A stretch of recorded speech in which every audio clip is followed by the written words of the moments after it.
And there we go. And I'm going to kick things off to Rachel to introduce today's speaker. So, Rachel, the floor is yours. Wonderful. Thank you, Nathan, and thank you all for joining. We're very excited to have Mikel Wilkins here this afternoon with us. Mikel is a senior engineer at the San Antonio River Authority, and he's a professional environmental engineer with 30 years of experience focusing on planning and design of nature-based solutions, parks, and trails throughout the United States. He is going to be providing an overview of how the San Antonio River Authority is prioritizing implementation of nature-based solutions throughout the San Antonio River watershed as informed by extensive laboratory verified water quality models. So thank you again for joining us for our presentation on low impact development and nature-based solutions for watershed protection. And we're excited to hear Mikel's presentation. Wonderful. Thanks so much. And good afternoon, everyone. I really appreciate you joining in with us today, and I look forward to our discussion after my presentation. My name is Mikel Wilkins. I am an environmental engineer. Just a little bit of history about myself. I've only been in San Antonio for about 16 months now. I moved down to take the position with the San Antonio River not too long ago. And prior to that, I worked for the River Authority for almost 10 years as a consultant when I was living in Dallas, Fort Worth. And while I was there, I was just always so excited to work on projects for the River Authority. And I always thought to myself, my gosh, it would be so great to work on this every day. And so now here we are. So really excited to share about our work. I do give a lot of these presentations across the city, across the county, and I thought to myself, well, I need to really update this and share some newer information. And I started doing that. I'm like, I don't know if I'll be able to fit it all in within the time allotted. So, well, I'll give it my best shot. And of course, we do have time for questions and answers as we conclude the presentation. So up front, just a few, just kind of more of the technical details and some of the semantics about what we consider nature-based solutions. Nature-based solutions is a really broad topic, and it covers a lot of different things, from actual implementation and projects on the ground, but also policy, things that encourage development criteria such as low impact development, maximizing the use of the natural systems that we have, protecting and preserving the really healthy natural systems that we have. So we kind of look at all sorts of different categories of how do we just best use nature or reintroduce nature into our infrastructure projects for stormwater management, and do it in a way where we're really striving to imitate or preserve those natural features and those processes. Another area that we really focus on is how do we implement nature-based solutions where we're getting the most benefits possible from these projects. And so at the highest level, we're really trying to improve our water quality. As many of you know, many of our surface water bodies are impaired due to bacteria, and we do have concerns over nutrient loads and things like that. So we really have a heavy focus on identifying where are the areas we can implement nature-based solutions where we have the most positive impact in terms of reducing that pollutant loading into our surface waters and into our groundwater as well.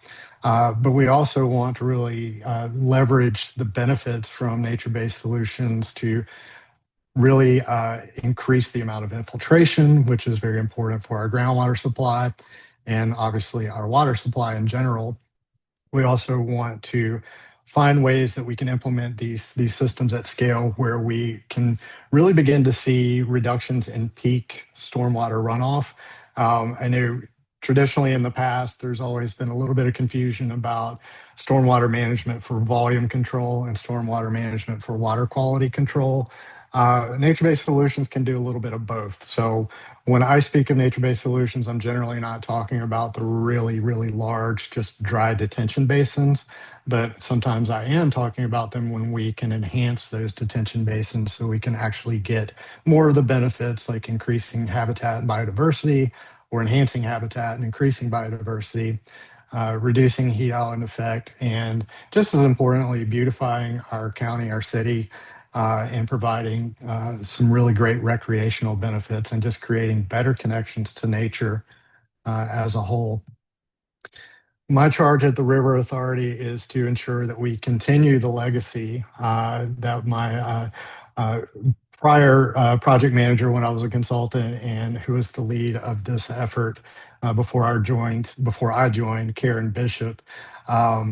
She's done so much great work to really elevate green stormwater infrastructure, low impact development in the region, and I really have set the goals for myself to just continue on with all that wonderful work that she did, and continue to expand our implementation throughout our 4 county region.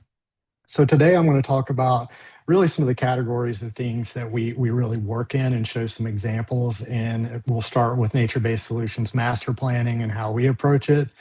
We'll talk about how nature-based solutions start to factor into our larger flood mitigation projects throughout the region, and talk about how we really make an effort to support lots of different community planning efforts, not just here in Bexar County and in San Antonio, but throughout our 4 county region. And through doing all of these things, we continuously set a goal to be innovators and collaborators across the country in this area. So we'll first talk about nature-based solutions master planning and how we approach it. Um, as mentioned previously, a lot of this is really leveraging a lot of work that's been going on over really the past decade and a half from the River Authority, with really highly detailed hydrologic and hydraulic models, which I know my colleague Daniel uh, provided a lecture, I believe it was about a month ago, on some of the really great work that they're doing.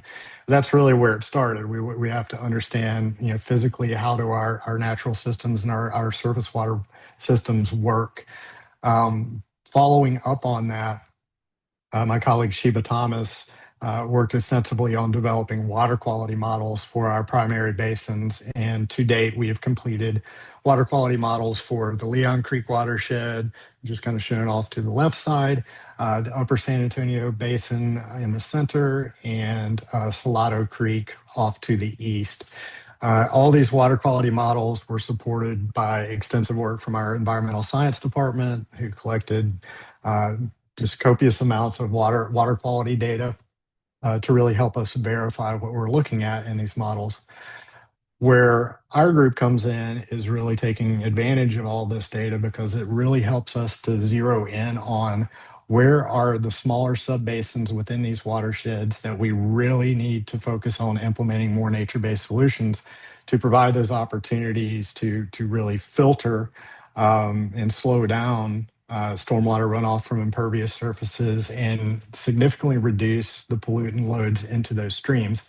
So all these highlighted subbasins here are some of those priority areas. We call them nature-based solutions priority areas that we've been focused on over the last 3 or 4 years, and finding publicly owned properties and larger open spaces where we can maximize the opportunities to implement things like bioretentions, bioswales, uh, restoring riparian buffers, a whole laundry list of nature-based solutions that start to help us ideally take these subbasins off the list. And as we do it, as we count down through that, we're working towards removing these streams and the river from the TCEQ's impairment list. So there is a lot of science that's backing this effort. We didn't want to stop there. We know that there is quite an appetite for nature-based solutions in our region. And there are lots of many different ongoing planning activities that we collaborate with the city of San Antonio, their planning department. Specifically here, I'm talking about the San Antonio Tamara Comprehensive Plan, which over the summer we collaborated with the city on outreach efforts for the Phase 4 community areas, which are highlighted in yellow here, and really took that opportunity to meet with stakeholders and discuss what nature-based solutions are, what they can do, what they can't do, and really get their input on where do they think nature-based solutions best fit within their specific communities. On top of that, we also have lots of flood mitigation projects that are in the works. 14, I believe, that are currently in the Texas State Flood Plan. Our engineering group has recently completed updates to a lot of those damage centers using the Atlas 14 data that Daniel spoke about last month. Um, there is a new priority from the Texas Water Development Board to encourage the use of nature-based solutions to further enhance proposed flood mitigation projects. So we wanted to look at that to help us prioritize areas for implementation as well. So what has come from that effort so far, including Salado Creek, Leon Creek, and the Upper San Antonio River Basin, is that our group has identified more than 540 specific sites where we believe we could make a substantial impact in reducing the pollutant loads into our creeks and rivers. Obviously, that's a lot to really digest, 541 sites, but we wanted to create a system where we begin to prioritize those to tackle the projects where we think we're going to get the most benefit in terms of water quality, the most benefit in terms of community uplift and creating recreation opportunities, all those things that I mentioned that we want to strive to get those co-benefits, and started to prioritize them based on our system that kind of ranks, how many co-benefits do we think we can get from these projects? But just as importantly, which ones do we think are going to be most feasible to implement? Obviously, getting funding to implement these projects are always going to be a challenge. But by looking at it through the context of overlaying the wants and needs throughout the community areas, but also looking at where we have overlaps with large, high budget flood mitigation projects, we start to really pare this list down. So we went through one cut, we got it down to 52, and we've set a goal to work at the River Authority to develop at least schematic level design for each of these projects so that we feel confident in the engineering feasibility of the projects, that we feel confident with the budgets that we develop for it. And I'll share a little bit more information about other things that we look at as we develop these schematic plans as well. So we did have a third cut in our prioritization, and we have ended up with 12 projects that my team is currently working on. Started working on this past fiscal year. Our new fiscal year starts in October, and we will work to tackle these 12 projects as well. And as we complete these, the information that we're developing will be publicly available. It will be linked on our Watershed Master Plan viewer, so anyone can kind of click on these shapes and learn exactly where we are in the process. What are the things that we are proposing for these sites? What are the high level budgets we're looking at? And that will help us move these towards implementation. And I wanted to share this. This is actually from this summer's collaboration with the stakeholders from the Phase 4 communities. My group, we discuss, again, what are nature-based solutions? What do they look like? What do they have the capacity to help us with? And then at the end of those stakeholder sessions, there was this Menti poll that asked those community stakeholders, what do they want to see in their community? And I was super encouraged that out of the 6 community areas we had meetings with, out of all of them, nature-based solutions ranked at the top. And even more exciting is that if you look at the other areas below that, health, community spaces, comfort, and placemaking, nature-based solutions is something that can provide all those things as well. So it's kind of a home run in my opinion, and I'm excited that we've had that opportunity to talk with the stakeholders and understand what they want to see in their neighborhoods.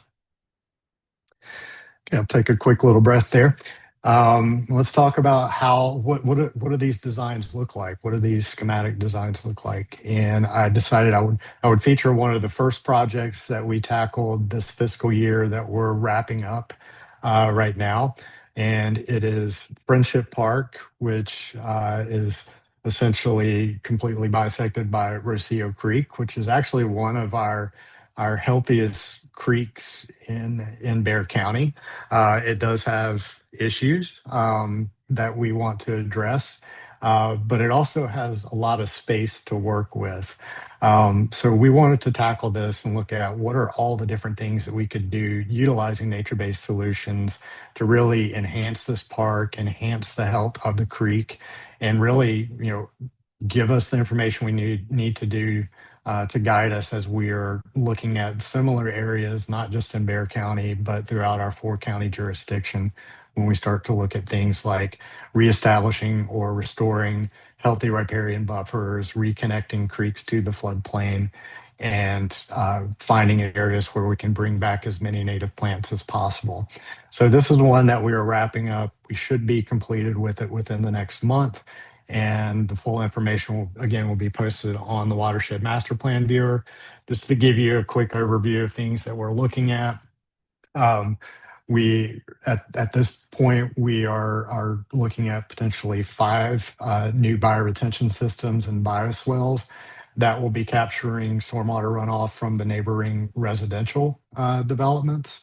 And we're also looking at, what I'm excited about is this potential for constructed wetlands on the downstream portion of the site, where we've seen, as you can see on the pictures to the right, there's a little ponded area. This is in that area that we're looking at. Is there a way that we can, instead of having grass mowed up to the edge of the creek bank, could we potentially create a new constructed wetland system here where we feel like we may have enough of the water to continually recirculate through the system to create something that's healthy and sustainable in the long run. Again, it's high level at this point. There's a lot more biology and ecology and environmental science that needs to go into this process, but we feel like we found a really cool opportunity here. On the bottom left corner of the photos, this is showing one of those areas where we're proposing a bioretention system. You can almost see there's like a porta potty up at the top. That's at the end of the street. All of that stormwater discharge is just surface flowing into this trapezoidal grass lime swale. We feel like we've got a lot of opportunities to do some restorative work there as well, with the end goal trying to accomplish things like this, where we have these really nice bioretention systems, we have new areas with lots of native plants and prairie, and potentially the constructed wetland system. Another thing that we're also going to be looking at in collaboration with our environmental science department, one of their initiatives is looking at how do we improve aquatic connectivity throughout our basin. And that's looking at areas where we have things like culverts or small stream crossings, low water crossings, things like that, that are impeding the movement of aquatic species upstream and downstream. So we'll be looking at that as an opportunity as well on this site. Going even beyond that, just kind of following some trends across the state of Texas and in particular, city of Austin and city of Dallas. They have recently updated their bond programs and requirements for those bond programs, that sites or projects, depending on what type of project it is, are going to be required to achieve at least a base level of an Envision sustainability rating or a base level of Sustainable Sites Initiative ratings. So as our team works on all these projects, we are following really the process from the Sustainable Sites Initiative to document all those things up front. Things like what is the condition, the ecological condition of the site, what are the biomass conditions, all of these things. We're doing that upfront work. So when these projects do potentially come online, if they are a bond project or if they are funded from a grant, being able to show the potential for these projects to achieve sustainable sites ratings or Envision ratings, depending on the project again, it's only going to help boost the potential for implementation. So that's something that I'm excited about. Our team, we have several folks that are actually working on getting their credentials for it. And that's also helping us with another project that I will talk about here pretty soon, and probably sooner than I thought I was. Yes. So here in Southtown, in the King William neighborhood, if you drive through here frequently, you've probably seen demolition and ongoing construction over the past few months. This is at Sheridan and South Flores Street, actually right across the street from where I'm sitting right now. I know all of my coworkers are extremely excited about our new Sheridan campus, which is under construction right now. I actually took this photo 45 minutes ago, so it is very recent. There is a lot of dirt work going on, but what I'm happy to share is that a lot of these trees are preserved. These trees are going to be there with the new facility, and this facility is striving to achieve a Sustainable Sites Gold rating. I'm crossing my fingers right now that we will be moving into this new building, new facility within the next 12 to 14 months. Based on the work going on today, it seems to be ramping up pretty quickly. So, something that we're excited, not just for us as employees, but for the community, because we're going to be really utilizing this space essentially as a learning center for the community. It's going to have a really, really cool bioretention system. It's very close to achieving a net zero water rating. I believe it has five, I can't remember the exact total volume, but there are five gigantic cisterns that are going to line around the perimeter of the building.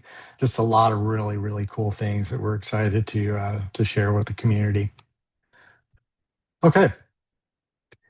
I mentioned that I had a lot of things that I wanted to add, new things that are going on, and we'll continue that list now. This is a project that we're really excited to collaborate with GIA and many other partners in the region, which is a REPI Challenge grant project for the Upper Cibolo Creek. And this project specifically is going to be looking at nature-based solutions and their capacity in this watershed to provide flood mitigation benefits.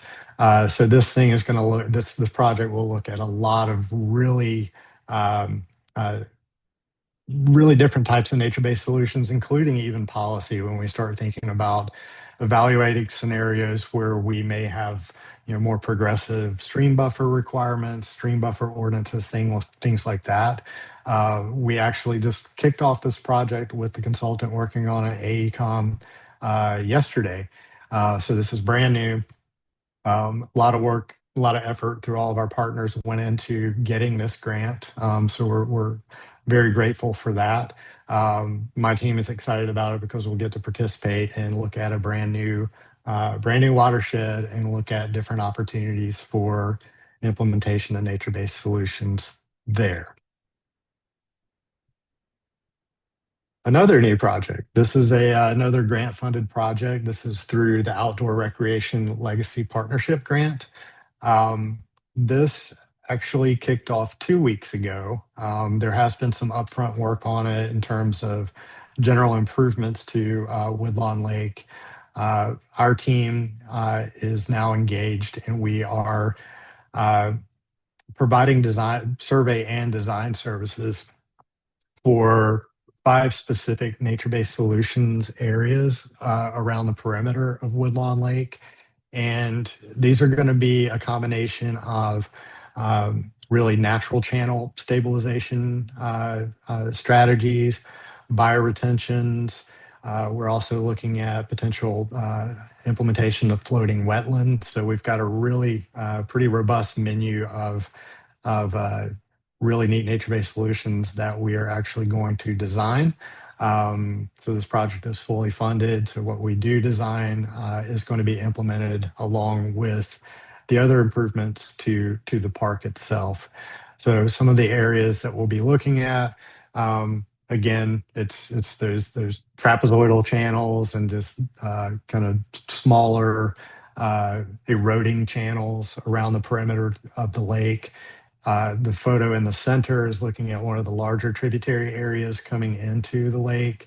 This is where we'll look at potential solutions like live staking, potentially live crib walls, measures that we can put in place that are going to stabilize this outfall coming into the lake, but also provide polishing benefits and essentially striving to improve the quality of the water flowing into the lake and ultimately improving the quality of the water in the lake. On the far right side again, we see these all over the county and all over the city. It's where we have just large uh, developed areas and streets that are just surface flowing directly into these grass swales. So we're excited to really dig into this design and look at how we can potentially even measure water quality improvements, which we've done in the past with other implementations where we can show substantial pollutant reductions. But we also want to make sure that what we plan and what we design is going to function very well with the park as a whole, so it becomes more of a aesthetic feature, recreational feature, and environmental learning features for the park. So one of the more complicated efforts when we talk about nature-based solutions is when we're talking about large-scale um, flood mitigation projects.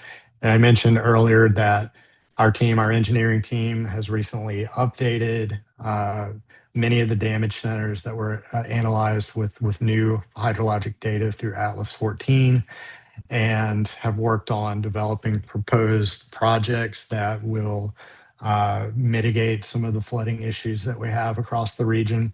Um, my team has kind of plugged into that effort, and we evaluated more than 25 individual damage centers and really tried to find a way that we could complement those flood mitigation strategies that have been proposed at this point with nature-based solutions in a meaningful way, and in a way that starts to begin to uh, add more points in the prioritization system developed by the Texas Water Development Board.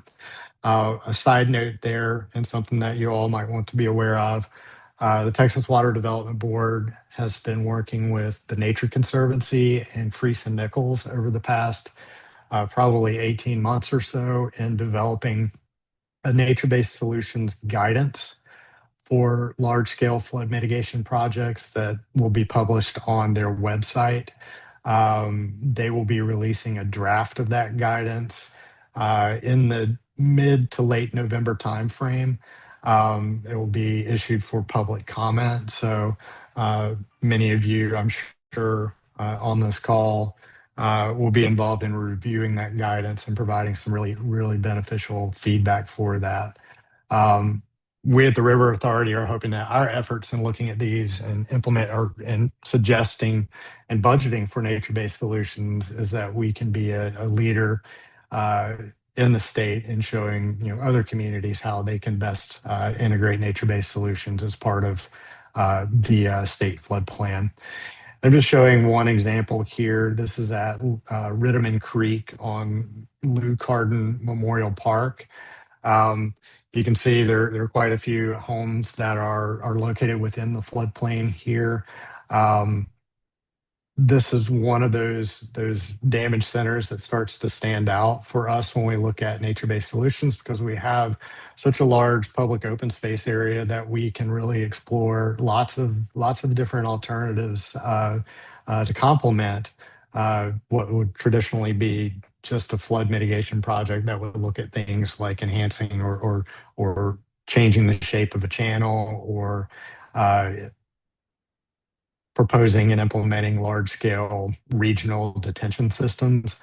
In this case, the proposed system is actually a expansion of the detention pond. I don't know if you can kind of see it on the kind of the center right. You can see an area where there's not a lot of vegetation. It's kind of depressed. That's a detention pond for the neighboring residential development. The proposed project here is to essentially expand that and provide much larger upstream detention. And we took that as an opportunity to look at how do we do detention in a better way.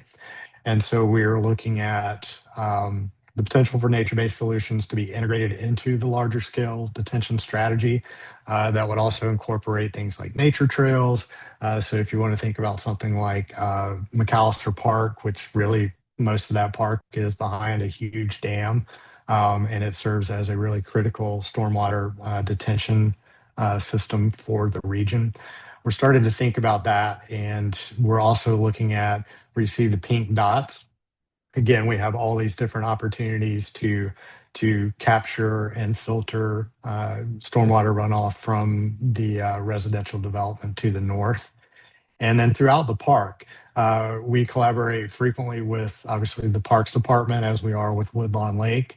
We can look at what are some things that the city would like to do to enhance the park experience, and how do we potentially incorporate nature-based solutions that provide educational benefits, really kind of leveraging what we've learned from our own park, Confluence Park, and just all the wonderful things that you can do related to education about nature-based solutions within these spaces.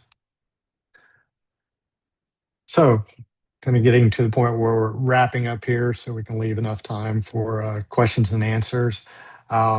Really just talking about how do we go from this vision to implementation, and what are some things that we're really going to be trying to leverage in the coming years. And one of those things is going to be our continued participation in the Urban Waters Federal Partnership. We do have some exciting news on that. Traditionally, the ambassador for the Bexar County, San Antonio area Urban Waters Federal Partnership Program, that's a lot of words right there, apologies, has been from a federal agency. Keith Meekum from USGS has been our local ambassador for, I believe, the past 4 years.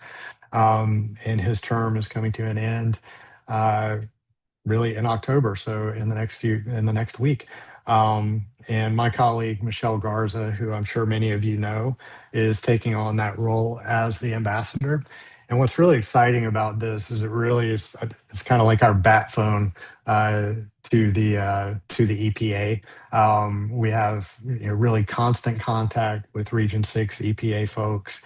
We're actually meeting with EPA National, I believe either next week or the week following that.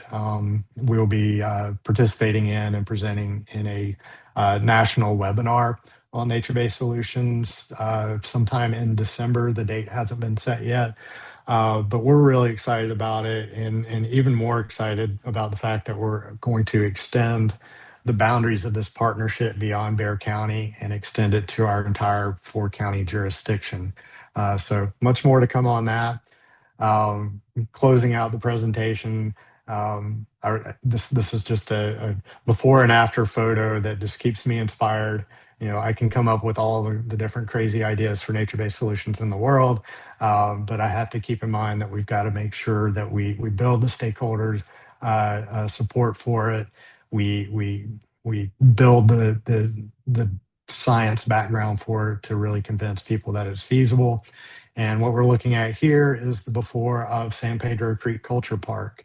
You can see the original channel is kind of covered in all the trees and branches there to the right, with some new trees planted to the left. And it was about 10 years ago the initial vision for this culture park came to light. And here's one of our recent River Clicks photo contest winners, actually from one of our staff members, Julian Navarte, who took this picture. And I just like going back and forth. I was like the before and the after. And it's just such a inspiring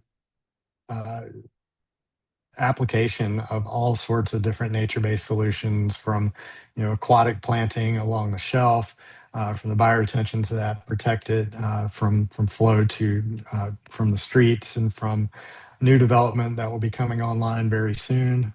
From where this picture is taken, off to the left is where the new baseball park will be going in, and we've already had discussions with the mission's ownership and the developers within that area about how they can best connect the ballpark and the ballpark experience to San Pedro Creek Culture Park. So a project that initially was conceived for flood mitigation and improving water quality, and focusing on that potential to elevate economic development adjacent to the park. It's really beginning to ring true. So I know I'm excited about it, and the rest of us at the River Authority are very excited about the potential for not just San Pedro Creek Culture Park, but all of these other ideas that we have throughout the county. And with that, Nathan, I believe we can open it up for questions. Awesome. Thank you, Michael, for very lovely, great presentation. Always great to see what Sarah's all up to, what they have their hands on. And I mean, personally with Gia, we always love working with y'all. So it's just great to kind of give you this opportunity to highlight all the work that you're doing. So thank you for helping us and joining us today. I have two questions on chat right now, but like I said, I'm going to be taking the chat questions first before we kind of open up more to a formal like raise your hand reaction feature. So if you want to get your questions asked, please use the chat feature and we'll go from there. So the first question I have is regarding looks like a Leon Creek Green Trail project. They're asking, do you know anything about the project along the Leon Creek Greenbelt Trail? They're asking, there is currently a major clearing from about Whippy Road trailhead south to Grissom Road. Is that anything you know about or can enlighten us more about? I I'm going to make a guess. It is not a project that the River Authority is working on right now, but I believe that is potentially a SAWS project, a utility project. Mhm. I believe it's a sanitary sewer project. Okay. That's kind of what I figured as well, but I didn't want to I wanted to ask just to make sure. So, Jim, hopefully that gives some sort of clarification. And if you wanted to clarify more about the question, feel free to send me another chat. I have a question from George Venny. Go to see you, George. He's asking, does the Cibolo Creek project include working with the city of Bernie about his wastewater operation? He also states its outfall results in a large and frequent algal blooms immediately downstream of Bernie. I It will not specifically be looking at wastewater treatment in general and wastewater treatment discharges. It is going to be looking at the Upper Cibolo watershed as a whole, and looking for opportunities to implement nature-based solutions at scale. That being said, there is potential that the wastewater outfall could potentially be looked at because there are nature-based solutions such as tertiary treatment and constructed wetlands and things like that, that could be considered. But the intent of this project is very specific to nature-based solutions for flood mitigation. So it's really looking at how do we implement nature-based solutions that's going to make a significant impact on reducing flood risk. So not as detailed on the water quality side. Okay, thank you for that. And maybe just for my clarification, just to build upon that, isn't the Upper Cibolo Creek, they have a watershed protection plan implemented, correct? I believe like the I city of believe, Bernie's leading that effort. yeah, I believe they do. I believe they do, and I know that Bernie has actually adopted our lid manual, our Okay. lid design criteria.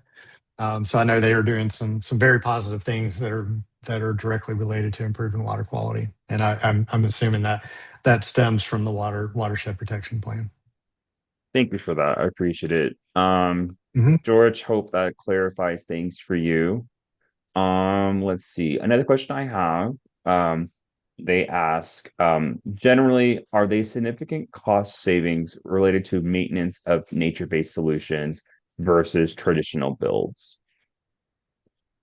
I It depends on the context of the design and the types of implementations. I will say if a project is designed with nature-based solutions at the forefront early on, you can certainly achieve a lot of cost savings compared to traditional development means, both in the short and the long term.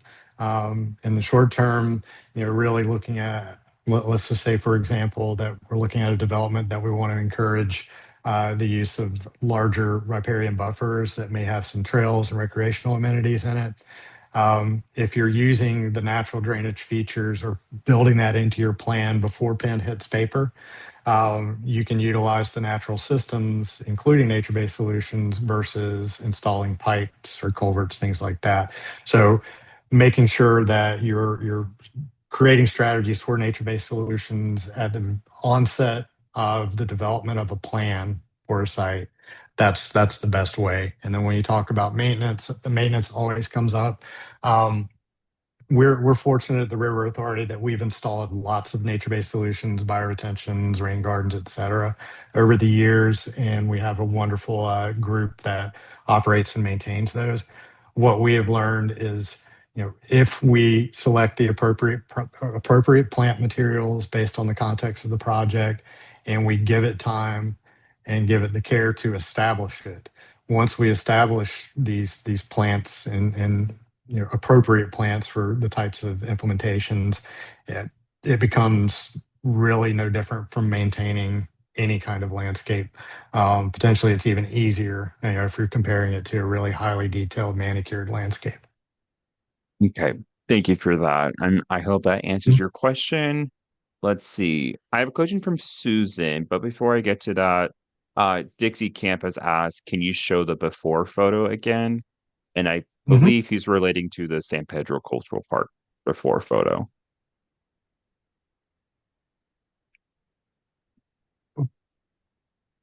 Let's see. Okay. There we go. Okay, thank you for that. And Dixie, hopefully that answers your question. Feel free to ping me again if that doesn't.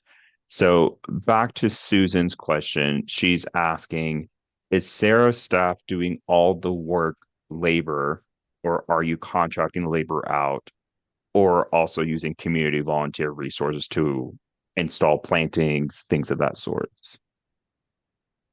It's a combination. So the features that we own, that we've designed and implemented on our facilities, a good example would be, uh, I'm trying to think of the name of the park. It's Greytown. I'm sorry, Greytown Park. We actually, if there are any disc golfers out there, we nearly completed the installation of permeable pavers and a bioretention system there. That one was kind of unique. We actually designed that in-house, and we actually used our watershed and parks operations crew did the initial excavation and um, uh, construction work on that Mhm. to a point, and then we had a contractor came in that did kind of the finishing touches on it. But we work on these in a lot of different ways. Obviously, being stewards, financial stewards, we want to utilize our internal capacity as much as possible. But obviously, when we get to the larger scale things, those are obviously we collaborate with both professional designers and professional contractors at that point. I also know that we do through our River Warriors program. We do have programs there that really engage with the community and the volunteers as well. So we're always looking for those opportunities to engage volunteers. Thank you for that. Susan, hopefully that answers your question. Ping me if it doesn't. Okay, Dixie says he got both photos, so thank you for showing both the before and after photo again. Let's see. I have a question from Charles, and he is asking, what is the most maintenance heavy part of NBS? And are there ways to mitigate that, possibly with other NBS projects or efforts? Yeah. Again, it depends on the context of the implementation. In my mind, one of the probably the most persistent things that we have to deal with is cleaning out trash. So if you want to look at something like, I think I have a picture of it actually. Um, it's really finicky with actually clicking on the exact right spot. Way up here. There we go. Um, on Lower Broadway, these are street bioretentions, and this photo actually, this was taken around, excuse me for that, around the time of the Memorial Day flood. So this specific area, I took it on the same day of that event. It received like 5 inches of rainfall, a little over 5 inches of rainfall, and this was taken 3 hours after the event. The biggest issue is obviously when you have a flood event, there's lots of trash. Just like our creeks, we're constantly spending countless volunteer hours cleaning out creeks after a rain event. So it's really no different from that. But that means it's doing its job as a nature-based solution in bioretention. It's capturing it before it gets to the creek and the river. So really setting up a program that's going to be with San Pedro Creek Culture Park, Centro. We work with Centro. They provide a lot of that ongoing maintenance, specifically related to trash pickup. And then our operations group, we handle things like the weeding and vegetation management. Um, so again, it depends on the scale and the context of the project, and it also really is heavily dependent on what type of area is flowing into a feature. So we try and locate our features to where we're not going to have a constant source of sediment flowing into it, things like that, from construction sites, whatever it may be, just to maintain the efficiency of the systems. Um, so yeah, very long-winded answer, but it does depend. What we do find is, again, if we've been really strategic about where we implement these, the maintenance really is no different than what you would do to maintain your own, a general typical landscape.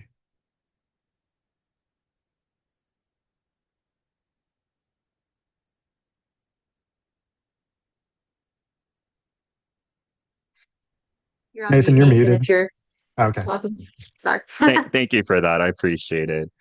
Charles got back to you saying, I didn't consider the trash X aspect of the more urbanized MBS. So thanks for that. So, okay, You're welcome. that works. So those are the end of the chat questions I have. You can still use the chat feature. I do want to highlight that Rachel has put in a link to our next Water Walks lecture series. If you want to take a look into that, we'll touch more about that at the end. But if anyone's having other chat questions for the chat, we can utilize the raise your hand feature. So if you go to React, there's a raise a hand section. If you want to speak now, just please raise your hand to ask a question, and I will call on you. You can unmute your mic, and we can have further discussions on that.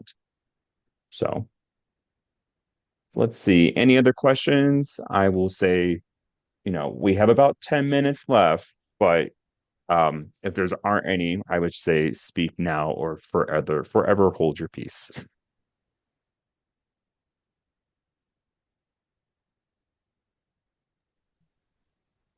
Okay, you did get some kudos from Travis County. Thank you for a wonderful presentation and um for Gia hosting the workshop. Thank you, Kristen, for that. We appreciate it. Let's Yeah, see. thank you. I've actually been looking at some of Travis County's work, so I'll probably be in touch. I have questions about some of your efforts there. Oh, yes, please reach out. I manage the surface water quality monitoring, and Ryan Petter, who I think is also here, works with me. So we could absolutely help you out with that. I can drop my email in the Wonderful. chat if you'd like. Yeah, that would be perfect. I Okay. appreciate that. Thanks, Kirsten and Ryan, for that. We appreciate it, and we appreciate you both being here for that. So I guess with that, if there's aren't any other questions, and she posted her email for you, Michael. So thank you for that. If there aren't any more questions, I will start concluding the presentation by highlighting our next Water Walks lecture series. Our next lecture series will be our last one for the year. It will be about soil carbon analysis process, the USDA 2022 Soil Carbon Survey, working with urban areas and a San Antonio baseline carbon data. Where do we go from here? This is going to be talked about by Travis Wacer, who is a soil survey leader with the USDA Natural Resources Conservation Service. That will be hosted on Wednesday, October 22nd at 3:30 p.m. We will be getting that registration up and running by tomorrow. But for those who are interested, and since we did record this presentation, this will also be up on the GEO website by tomorrow as well. Let's see. So I got put on.